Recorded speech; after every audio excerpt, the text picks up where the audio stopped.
আসসালামু আলাইকুম, কেমন আছেন? নতুন আরেকটি ভিডিও নিয়ে আসছি আপনাদের মাঝে। তো গিয়েছিলাম একটু স্মৃতিসৌধে। স্মৃতিসৌধ আমাদের বাসা থেকে বেশি দূরে না, কাছেই যাওয়া যায়। কিন্তু আমি তেমন একটা যাই না। তো আমার ফ্রেন্ড আসছিল, এজন্য ওকে নিয়ে একটু বিকালবেলা গিয়েছিলাম। কিন্তু বের হয়েছি একটু লেট করে।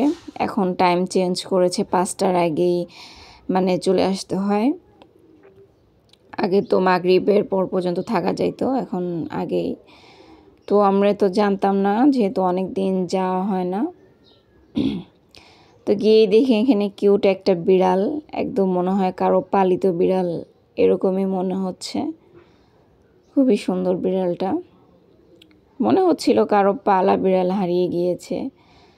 তো এই যে স্মৃতিসৌধ তো অনেক বড় এরিয়া, মানে ঘুরে শেষ করা যাবে না। আর আমরা গিয়েছিলাম একদম শেষ টাইমে, মনে হয় আধা ঘন্টার মতো টাইম ছিল। আর তো এইখানে এমনি টাইমে অনেক ফুল থাকে, কিন্তু শীতের সিজনে মানে ফুলের টাইম যেটা, ওই টাইমটাতে বেশি ফুল, একদম ফুলে ফুলে ভরে থাকে পুরো স্মৃতিসৌধ। তারপর অনেক ফুল গাছ, এখানে অনেকে ফটো সেশন করতেছে। আর এই যে শালিক পাখি, মানে এতগুলা শালিক পাখি এখানে কিচিরমিচির করতেছে। তো ওটা দেখে আমরা মানে ঘুরতেছিলাম, অনেক জায়গা তো ঘুরে ঘুরে দেখতে হয়। তো এটা এসেছিলাম হেলিপ্যাড যেখানে, সেখানে লেকের পাশে। এখানে বসার জায়গা আছে সুন্দর। আর যে শাপলা, এগুলো হচ্ছে সব লাল শাপলা, কলি আছে বাট ফুল এখনও ফুটে নাই।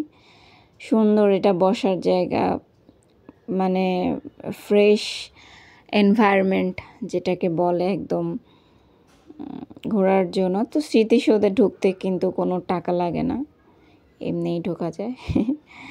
তো যে অনেক মানুষ, এটা কিন্তু আমরা কোনো ছুটির দিন যাই নাই, এমনি ওয়ার্কিং ডেতে গিয়েছিলাম, তাই এত মানুষ। আর ছুটির দিন বিশেষ করে শুক্র শনিবার তো মানুষের জন্য পায়ে রাখা যায় না, মানে এত মানুষ হয়।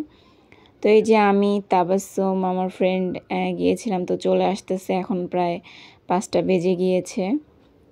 এই জন্য যারা সিকিউরিটি গার্ড থাকে ওরা আর কি চলে যেতে বলে, যে এখন যেতে হবে, এটা নিয়ম আছে কিছু, এই জন্য যেতে বলে। তো এই যে এত মানুষজন,